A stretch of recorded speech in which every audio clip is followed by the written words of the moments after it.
Thank you for joining the Become a Billionaire with Me podcast. We'll journey together through the process of finding, evaluating, and purchasing our first multifamily apartment. On this show, we'll also bring in industry experts to share valuable tips that will help us become billionaires together. Here's your host, Multifamily Martin.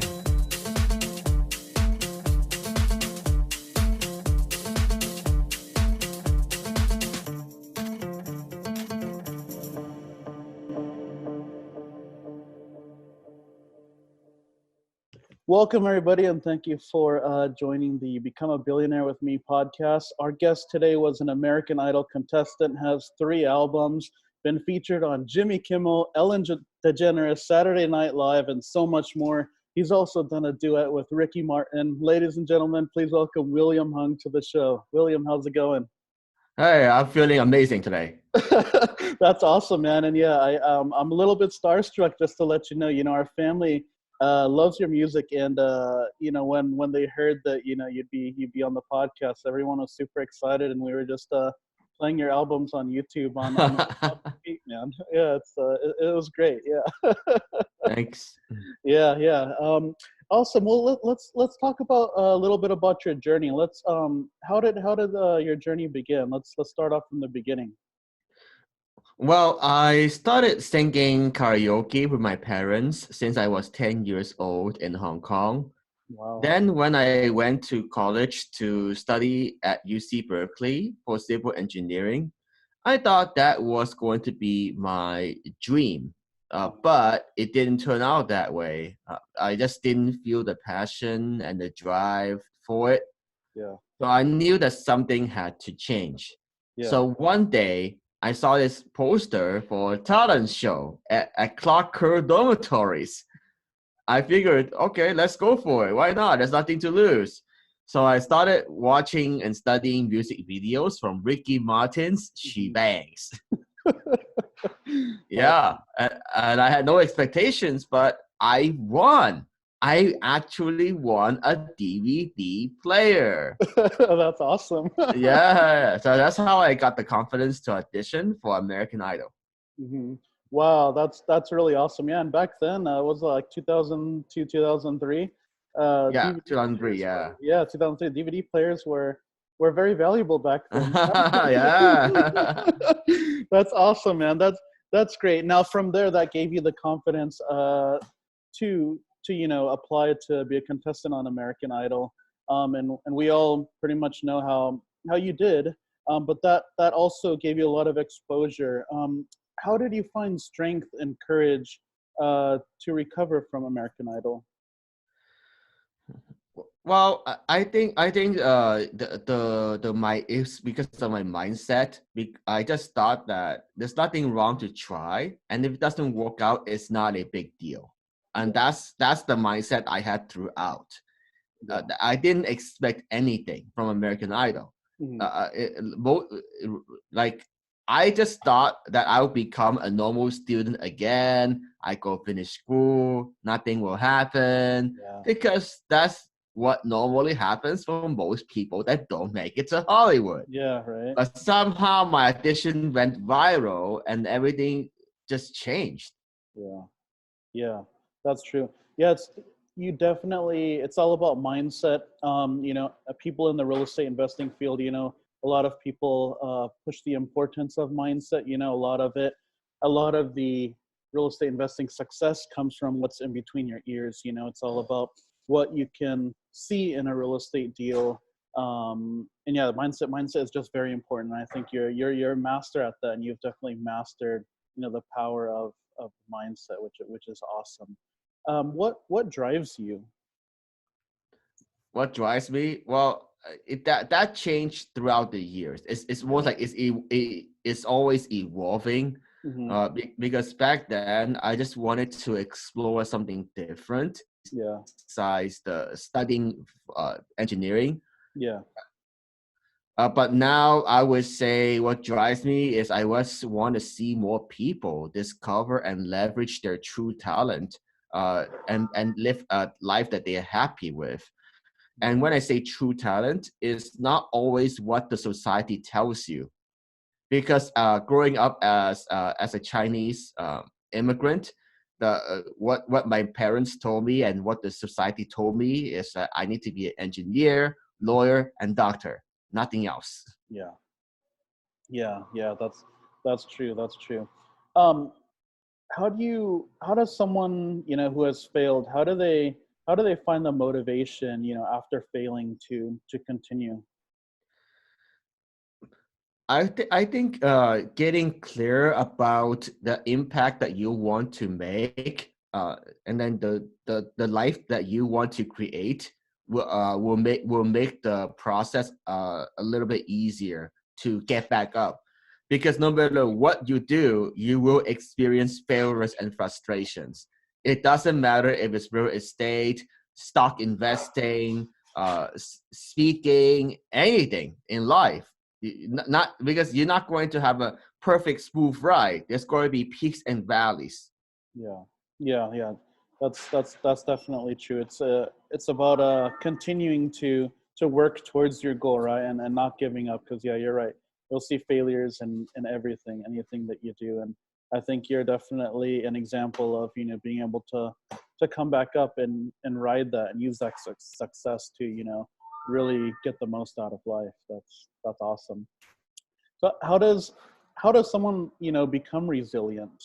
I think you have a very strong resiliency. How does someone become resilient? In terms of resilient, I would say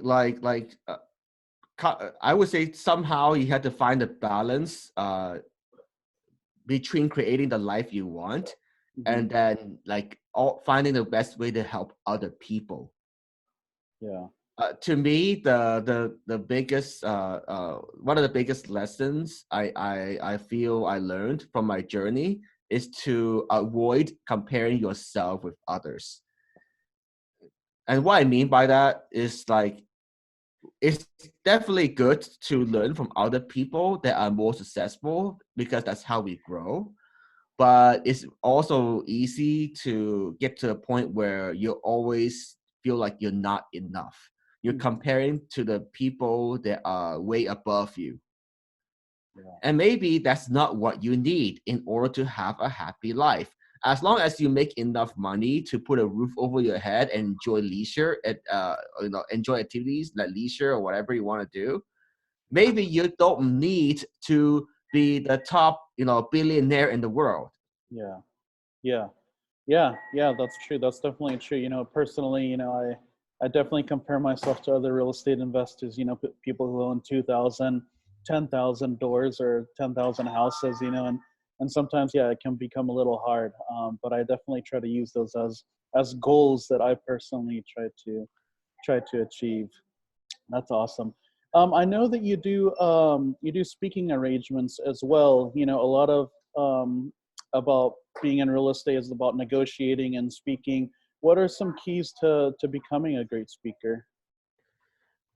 I would say that in terms of being a great speaker, the best way is to share personal stories that show how you overcame failure and frustration, and what you learned from it, and how that is valuable to your audience. Another key element that I usually teach my clients is to show that you take personal responsibility for your own progress in your stories. For a specific example, one of the things that happened was I didn't have a smooth ride for my entertainment career. Yeah. I mean, the first 4 years I was living this dream life, everything was going well, and then things slowed down. I need to go get a day job, and then I thought maybe it's time to start settling for a family. So I got married and divorced Wow. twice. Congratulations. Yeah, yeah. Well, now I don't know, but now I guess I'm single and ready to mingle again. Oh, you are. Oh, Yeah, okay. I'm because sorry to hear I that. said, yeah. Well, it's okay because like I said, I got married and divorced twice. And it's easy to blame those things on other people, like blame on the other spouse, blame on the circumstances. But instead, I look back at myself and I realize I didn't take the time I need to learn about that person's values and visions. Yeah. That's that's definitely true. That's great. If you were to do this all over again, what would you change about your career from the beginning? When you were on American Idol, you got your record deals. What would you change? What would you do different if you were to go back and do it all over again? I would have leveraged my platform to get into speaking sooner. Because as it was, I was just wandering around as a 20-year-old college kid. I didn't know what kind of life I want to create. I didn't think about my long-term direction. And the reason I thought about speaking is because my first album, Inspiration, it did amazing. It Yeah. was the #1 independent album on Billboards. Wow. And it's very unlikely, and I know that I don't have the best singing talent, so it's probably not because of my singing. It could be because of who I am and what I represent. So that's why I feel like if I were to transition into speaking sooner and inspire more people to chase their dreams the right way, I would have gotten farther in my life. Yeah. Wow, that's definitely cool. Yeah, you definitely had a really interesting path to entertainment success. What's one of the coolest things that you were able to do, as you rode your ride of fame, kind of up? What were some cool experience that you got to experience? I got to travel to many different places around the world, like Singapore, Iceland, Malaysia, Wow. China, Hong All as Kong. a singing talent? Right. They invite me to perform. I also shot a movie in Hong Kong called "Where Is Mama's Boy." Oh, So you did. Oh, wow. yeah. So it was a incredible journey. I also met many famous celebrities like Carrie Underwood, Kelly Clarkson. Yeah, Wow. That's awesome, man. Yeah, that's really cool. So is the movie a Chinese movie or is it an American movie? it's a Chinese movie. It has English subtitles, and there are some of the public libraries carry them. Oh, wow, that's great. And you also have a your own documentary as well, is that right? Yeah. Like Hanging with Hung, Hanging with long Hung, time yeah. ago. That's Yeah. right. Yeah, tell us a little bit about that. I haven't checked it out yet, but yeah, what's the general idea of that movie or that documentary? It's more like just a glimpse into my life back then, as a college student, how I got into the entertainment career. But I would say now, my life direction is still evolving. Yeah. Yeah, that's definitely true. What do you have in store for the future? Do you have any record albums that you plan on coming out with? Any movies, anything like that? What do you see what do you see in your future? Right now, I one of the biggest changes in my life was how I uh, hang on to a government job for a long time. Hmm. So what happened after my American Idol, like the initial like fame and search? So here's how everything went down in general. So first 4 years, I was living this dream life, and then I would say the next 2 or 3 years, I went back to school, got my degree, and then I got a government job. I was working for the sheriff's department for 2 years for the Los Angeles County, and Hmm. then eventually got promoted to work for the public health department. Uh, and and I just thought that even though the work I'm doing is valuable, I feel like I'm not being the best version of myself. I'm not living to the fullest potential by being the Yeah. average cubicle guy. Right? Yeah. Yeah. So that's the and then so that's why I've been exploring poker. Oh. I played poker a lot Mhm. throughout the years as a hobby. But last couple of years, I took it to the next level. I decided that I will be a professional poker player. Wow, that's awesome. I'm sure there's some big prizes involved with that, right? Well, you could actually make a nice living, but Yeah. I think the reason finally decided to take that leap. So here's how I did it. In last year, I put in over 1,000 hours as a side hustle to make sure that I could make a living playing poker. Yeah. And then as of 2 months ago in January 2020, I finally quit my government job. Wow, congratulations. That's awesome, man. Wow, that's great. Wow, I have to learn some of your tips. How did you go from, working this cubicle or this government job to being able to become a poker master, to be able to support yourself off your new skill? How did you move, what are some of the skills that you need to move your mindset from one job to a different type of career? Oh, I love this question because I learned so much from this transition. I Yeah. would say one of the biggest lessons I learned is always you have to be honest with yourself. You have to be very disciplined. Yeah. You got to put in the work to study and get good at the game.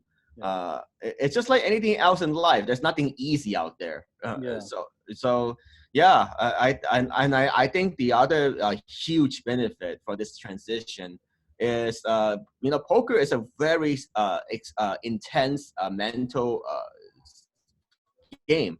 It Yeah. requires the very best. You have to bring your very best to the table every single time you play.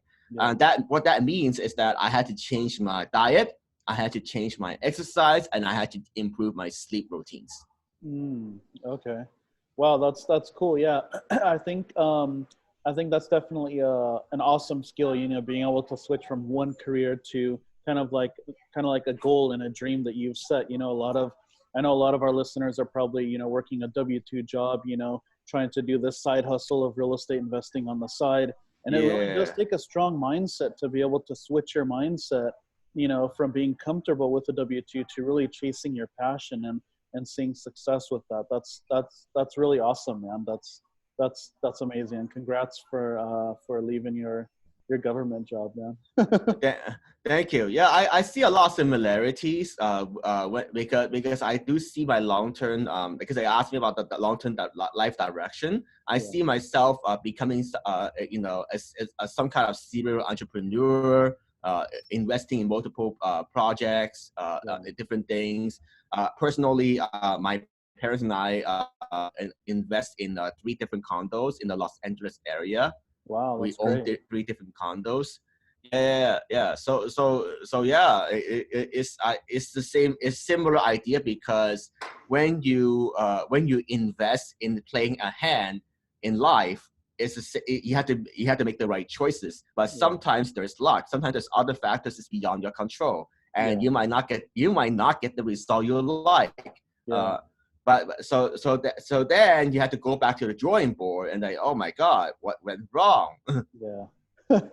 Yeah, Yeah. but then once you learn from your mistakes, you have to somehow get back up and keep pushing forward. Yeah. Yeah, that's true.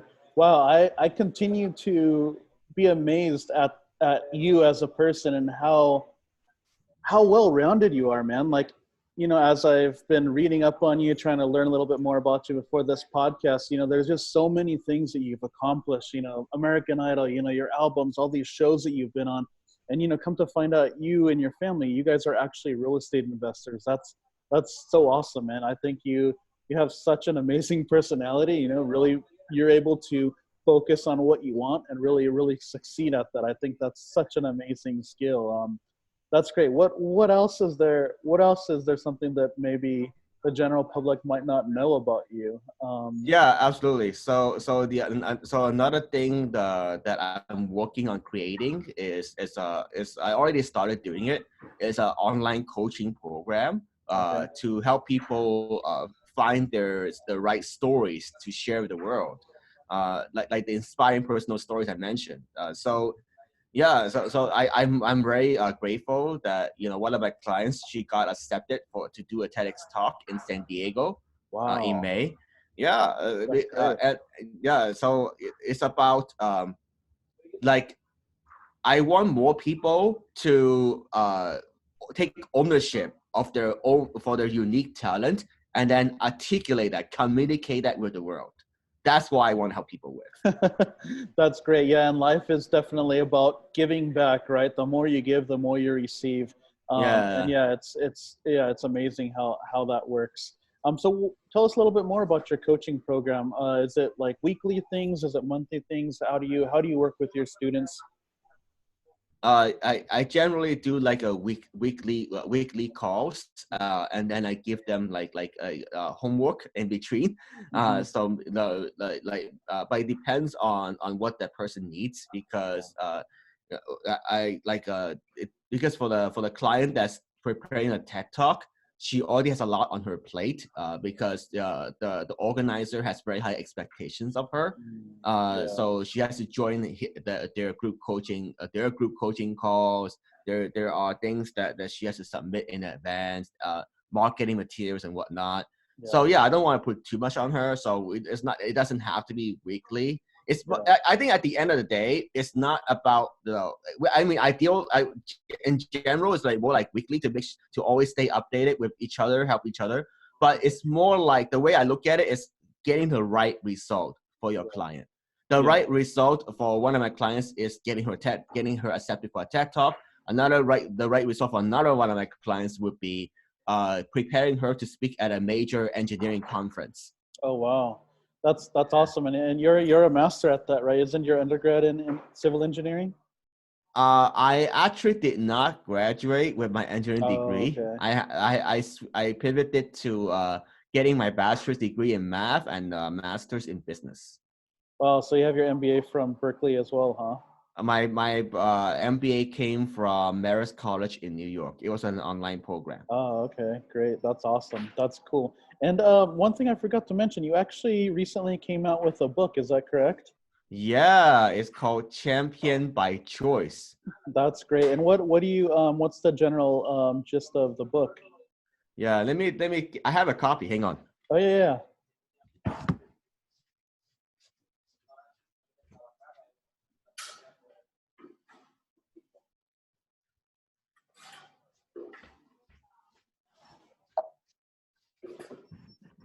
Whoa, there it is. That's awesome, man. Champion by choice. That's Yeah, great. What yeah. made you want to write this? Uh, well, I feel like there's a lot of people that's really very curious about the true story behind who I am Yeah, and what I do and the direction I want to go in my life. yeah, And it's really hard to communicate that properly through any kind of social media post yeah, or any single conversation yeah, because we are we are very diverse. We have a lot going on. yeah, So I think the book can give people a better picture of what yeah. of who I really am outside of American Idol. Yeah, yeah, it's definitely true. You have a lot to offer, and you're very interesting, man. You definitely succeeded in a lot of things. That's awesome. What maybe just a little fun question? What's one of your favorite books or audiobooks? Maybe we know that probably your book is probably one of your favorites, right? But other than your book, what is one of your favorite books? Well, I do check out quite a few books. Mhm. So one of my new favorite books I'm reading right now is called Pre-Suasion. Pre-Suasion? Yes, Pre-Suasion. Okay. I take it that's the power of persuasion. I guess that's what it's Yeah, called. yeah, yeah, yeah, yeah, yeah. Yeah. Wow, that's awesome. That's great. That's cool. Great. Well, as we close out here, maybe how we'll just give the listeners a little way of what's the best way for our listeners to get in contact with you if they're interested in joining your coaching program. Yeah, so go to my website, willhung.com, WILLHUNG.com. Okay, great. Yeah, I was checking out your website. It's actually very nicely formatted, and you have some pretty awesome TED Talk YouTube videos on there as well. Yeah, Thank you. that's great. That's great. Awesome, Will. Well, hey, thank you again for being on the Become a Billionaire with Me podcast. I am starstruck still that, I've been able to speak with you for the past 20, 30 minutes. And yeah, wish you much success. And take care, man. Thank you. Thank you. Take care. Mm-hmm. Thank you for listening to the Become a Billionaire with Me podcast.